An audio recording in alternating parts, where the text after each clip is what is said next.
بسم اللہ الرحمن الرحیم۔ یہ باب ہے اذان کی شروع ہونے کے بارے میں جو روایت مروی ہیں ان کے بارے میں۔ عبداللہ بن زید رضی اللہ تعالیٰ عنہ اپنے والد یعنی کہ حضرت زید سے روایت کرتے ہیں، کہتے ہیں جب ہم نبی کریم صلی اللہ تعالیٰ علیہ وسلم کی بارگاہ میں حاضر ہوئے ہجرت کے بعد مدینہ منورہ میں،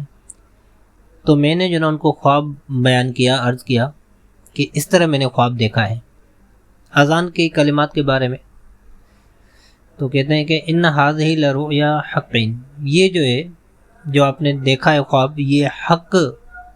اور سچا خواب ہے۔ آپ کھڑے ہو جائیں حضرت بلال کے ساتھ، کیونکہ وہ جو ہے وہ زیادہ ندا دینے والا اور زیادہ آواز کو کھینچنے والا ہے تم سے۔ فالقی علیہ ما قیل لک، تو ان کو وہ بتاتے جائیں جو آپ کو کہا گیا ہے، اور انہیں چاہیے، حضرت بلال رضی اللہ تعالیٰ عنہ کو چاہیے کہ وہ انہی الفاظ کے ساتھ ندا دیں۔ تو کہہ رہے ہیں کہ اس کے بعد پھر یہ اذان شروع ہو گئی۔ کہہ رہے ہیں کہ جب وہ اذان دے رہے تھے، اسی دوران فلما سمع عمر بن الخطاب ندا بلال بالصلاۃ، جب حضرت جناب بلال رضی اللہ تعالیٰ عنہ اذان دے رہے تھے اور حضرت عمر بن خطاب رضی اللہ تعالیٰ عنہ نے وہ الفاظ ندا کے، اذان کی ندا کے یعنی کہ اذان کے الفاظ سنے، تو پھر وہ خرج الی رسول اللہ صلی اللہ علیہ وسلم، وہ جلدی آپ علیہ الصلوۃ والسلام کی بارگاہ میں حضرت عمر بن خطاب آئے، اس حال میں کہ یجر ازارہ، اپنی چادر کو گھسیٹتے ہوئے آ رہے تھے۔ جب آئے تو کہا، یا رسول اللہ صلی اللہ علیہ وسلم، والذی بعثک بالحق، اس ذات کی قسم کہ جس نے آپ کو حق کے ساتھ مبعوث فرمایا ہے کہ میں نے بھی اسی طرح کے الفاظ دیکھے ہیں خواب میں۔ تو راوی کہتے ہیں کہ آپ نے پھر ارشاد فرمایا کہ اللہ تعالیٰ کے لیے حمد ہے اور یہ اس سے زیادہ ثابت شدہ ہے۔ گویا کہ حضرت عمر بن خطاب رضی اللہ تعالیٰ عنہ نے بھی خواب میں یہی الفاظ سنے تھے کہ ندا دینے والا اس طرح کے الفاظ کے ساتھ ندا دے رہا ہے، لیکن بیان کرنے کے لیے حضرت عبداللہ بن زید انہوں نے بیان کیا۔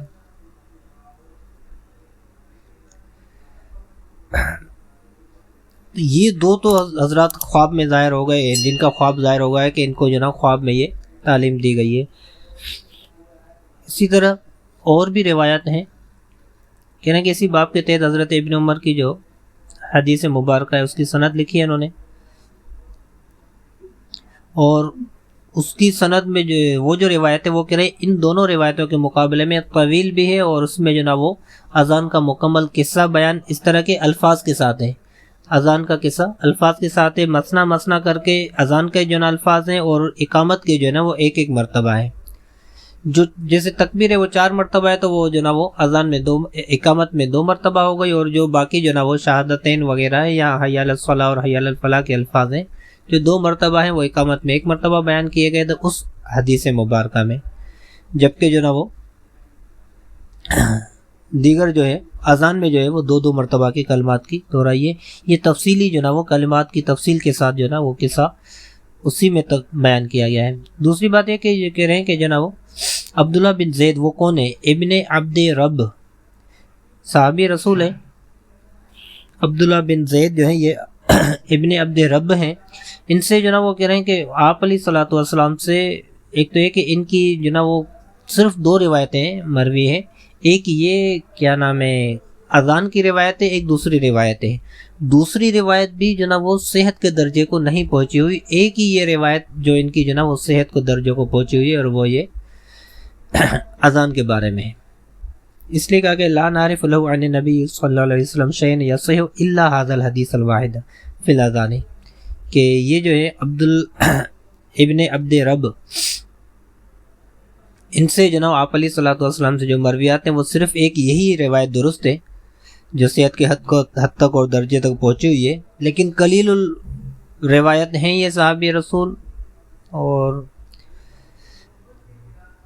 اب انہوں نے ایک جیسے یہ زید بن عاصم مازنی کہتے ہیں کہ یہ دیگر روایت بھی روایت کر کی ہے انہوں نے، لیکن وہ صحیح قول کے مطابق صرف 2 ہی ہیں، راجح قول ہے، باقی میں وہ کیونکہ عبداللہ بن زید کے ہی نام سے دوسرے بھی راوی موجود ہیں، اس لیے وہ ابن عبد رب میں انہوں نے بیان کر دیا امام ترمذی نے کہ یہ راوی وہ ابن عبد رب ہے، عبداللہ بن زید دوسرے نہیں ہیں۔ دوسری روایت حضرت ابن عمر سے مروی ہے، کہتے ہیں کہ مسلمان جب جناب وہ مدینہ منورہ میں آئے تو وہ جناب وہ نماز کے لیے جب جمع ہوتے تھے تو انتظار کرتے تھے نمازوں کا، لیکن کوئی بھی جناب وہ نماز کے لیے ندا نہیں دیتا تھا۔ تو ایک دن آپس میں بات کرنے لگے تو بعض نے کہا کہ جناب وہ ہم بھی جناب وہ ناقوس بنائیں جس طرح کے نصارہ ناقوس بناتے ہیں۔ یہ جناب وہ آواز گونجنے کے لیے، آواز بڑھانے کے لیے لوہے کا یا لکڑی کا جناب وہ ایسا بناتے ہیں جس میں سوراخ ہوتے ہیں، اور اس سے جناب پھونک کے ساتھ آواز کو گونجایا جاتا ہے۔ تو کہ انہوں نے کہا کہ ناقوس کو بنایا جائے اور اسی کے ذریعے نماز کے لیے لوگوں کو بلایا جائے، اعلان کیا جائے۔ بعض لوگوں نے کہا کہ جناب وہ ہم بھی جناب وہ جس طرح کے یہودی سینگ میں، یہ جس طرح بھینس کا سینگ ہے نا، اس طرح کا کوئی سینگ ہوتا ہے آدھے گول کی طرح، اس میں بھی آواز گونجتی ہے۔ تو اس طرح جو یہ بھی کہہ رہے ہیں کہ ہم جناب دوسرے بعض صحابہ نے کہا کہ ایسا کر لو، پھر یہودی جس طرح آواز نکالتے ہیں سینگ میں آواز کو جناب وہ بڑھانے کے لیے، ہم بھی اس سے اعلان کریں۔ تو مختلف لوگوں نے مختلف جب رائے دی، حضرت عمر بن خطاب رضی اللہ تعالیٰ عنہ نے کہا یہ کیوں نہیں کرتے کہ آپ ایک بندے کو بھیج دو کہ جو جناب نماز کی ندا دے کے آ جائے، لوگوں کے درمیان میں جا کر وہ اعلان کر کے آ جائے بھائی نماز کے لیے آ جائیں، تو آ جائیں گے۔ تو تب جا کے نبی کریم صلی اللہ تعالیٰ علیہ وسلم نے حضرت بلال سے فرمایا کہ تم کھڑے ہو جائیں آپ اور جناب نماز کی ندا دیں۔ یہ حدیث حسن اور صحیح ہے امام ترمذی کے مطابق۔ ظاہری طور پر پہلی بات تو ہے کہ دونوں روایت جو نا وہ آپس میں ایسے لگ رہا ہے کہ کچھ نہ کچھ جو نا وہ آپس میں متضاد ہیں۔ پہلی والی روایت کے مطابق حضرت بلال رضی اللہ تعالیٰ عنہ اذان دے رہے تھے جب حضرت عمر بن خطاب نے سنا، اور پھر آ کر جناب حضور علیہ الصلوۃ والسلام کی بارگاہ میں آ کر کہا کہ یہ تو میں نے وہی جو خواب میں دیکھا ہے وہی ہے۔ جبکہ یہاں پر جناب حضرت عمر بن خطاب نے مشورہ دیا کہ بندے کو بھیجا جائے جا کر جناب وہ نماز کا اعلان کرے، اور اس کے بعد پھر لوگ آ جائیں گے۔ اس کے بعد پھر آپ علیہ الصلوۃ والسلام نے جناب حضرت بلال سے فرمایا کہ آپ جناب وہ اذان دیں۔ تطبیق اس کی جناب ممکن ہے کیونکہ لفظ اذان کا ہی جناب ایک لغوی معنی ہے نا اعلان کرنا، تو ایک ہے اعلان شرعی، ایک ہے اعلان عرفی۔ تو عین ممکن ہے اوپر والے جو نا وہ اعلان سے مراد جو اذان شرعی ہے وہ اعلان مراد نہ ہو، بلکہ جو نا وہ اعلان عرفی مراد ہو۔ پھر جب حضرت عمر بن خطاب رضی اللہ تعالیٰ عنہ نے کہا، اور پھر حضرت بلال نے جب جناب اذان الفاظ اذان جب ادا کیے ہوں، تو حضرت عمر بن خطاب نے کہا کہ یہ تو وہی ہیں کہ جو مجھے خواب میں دکھائے گئے تھے۔ تو اس وجہ سے اس طرح جناب ممکن ہے تطبیق دی جائے۔ مفتی احمد یار خان نعیمی مفتاح اس میں مشکات المصابیح کی شرح میں فرماتے ہیں کہ یہ خواب جو ہے نا یہ تقریباً 11 صحابہ کرام علیہم رضوان کو خواب میں آئے کہ اس طرح کے الفاظ جو ہے نا وہ کے ساتھ جو ہے نا نماز کا اعلان کیا جائے، اذان دی جائے۔ یہاں پر 2 ہی ذکر ہیں، حضرت عمر بن خطاب اور حضرت عبداللہ بن زید۔ ان کے علاوہ دیگر صحابہ کرام علیہم رضوان کو بھی جو ہے نا وہ خواب میں اذان کی تعلیم دی گئی، لیکن انہوں نے آ کر آپ علیہ الصلوۃ والسلام کی بارگاہ میں عرض نہیں کیا کہ اس طرح جو ہے نا وہ ہم نے خواب میں دیکھا ہے۔ بہرحال کئی سارے صحابہ کرام علیہم رضوان کو اس طرح خواب میں اذان دی گئی، اذان کی جو نا تعلیم دی گئی، اور نبی کریم صلی اللہ تعالیٰ علیہ وسلم کا آخر میں جناب حمد فرمانا یہ اس لیے تھا کیونکہ جناب شروع میں حضرت عبداللہ بن زید کے خواب بتانے کے بعد جو آپ نے فرمایا نا یہ سچا خواب ہے، یہ حق رویا ہے،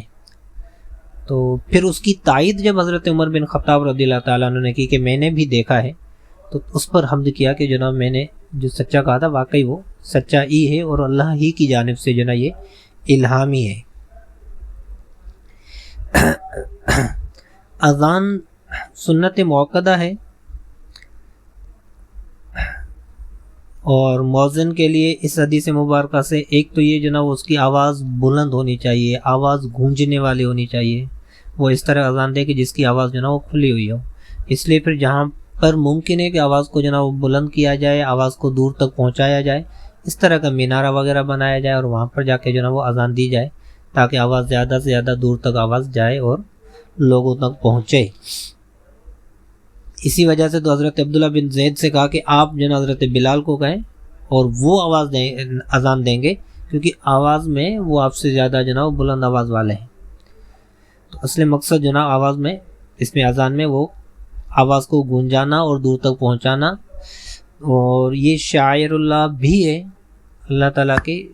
دین اسلام کے شاعر میں سے ایک شعر ہے۔ دوسری بات یہ کہ بعض اوقات اس طرح کا علاقہ یا اس طرح کا شہر، جس طرح کے مختلف جناب فرقے جاگتے ہیں نا، چھوٹے چھوٹے فرقے آ جاتے ہیں، جسے آپ نے اس میں شرائط وغیرہ میں پڑھا ہے، کوئی فرقہ مجسمہ ہے، کوئی فرقہ فلاں ہے، کوئی فرقہ فلاں ہے، جبریہ ہے تو قدریہ ہے تو مجسمہ ہے وغیرہ وغیرہ۔ بعض اوقات اس طرح کے بھی فرقے جناب سامنے آ جاتے ہیں جو اذان کو دلیل نہیں مانتے، کہ جس منکرین حدیث ہیں، کیونکہ قرآن پاک میں تو اذان کا حکم ہے نہیں، جب قرآن پاک میں نہیں ہے تو اب اگر وہ حدیث کو نہ مانے، پورا کا پورا ایک علاقہ اذان کو اور اقامت کو ترک کرے، صرف اور صرف نماز ہی کی ادائیگی کرے، تو ایسے جناب وہ اشخاص کے بارے میں کہ جو جناب وہ مستقل طور پر نماز، اس کو اذان اور اقامت کا انکار کر دے، ان پر گمراہیت کا حکم ہے۔ سنت موقدہ ہے، لیکن یہ سنت اس کے موقدہ میں تاکید قوی تاکید ہونے کی وجہ سے اگر اس کو ترک کریں گے عمدن اور قصدن تو پھر ان پر گمراہیت کا حکم ہے، اور اس کے ساتھ ساتھ خلاف سنت بھی وہ معاملہ ہے۔ ایسا نہیں کہ بھائی جو نا وہ ادا کر لیا تو ٹھیک ہے، سنت ادا ہو گئی، چھوڑ دیا تو چھوڑ دیا۔ سنت کی اس طرح کی قسم میں سے نہیں ہے کہ بھائی ادا کریں گے تو ثواب ملے گا، ترک کریں گے تو کچھ بھی نہیں ہے، ایسا نہیں ہے، بلکہ تاکید ہے، ادا کی جائے گی۔ باقی وہ دیگر جو نا اس کے مستحبات ہیں، اس کے کہ باوضو ہونا چاہیے، عاقل ہونا چاہیے، بچہ یا عورت نہیں ہونی چاہیے، اونچائی جگہ پر کھڑے ہو، قبلہ رخ جو نا وہ ہو جائے، کانوں میں انگلیاں ڈال کے جو نا وہ بلند آواز سے جو نا تکبیر کہے، یا حی علی الصلاۃ اور حی علی الفلاح پر دائیں بائیں گھوم جائے وغیرہ وغیرہ۔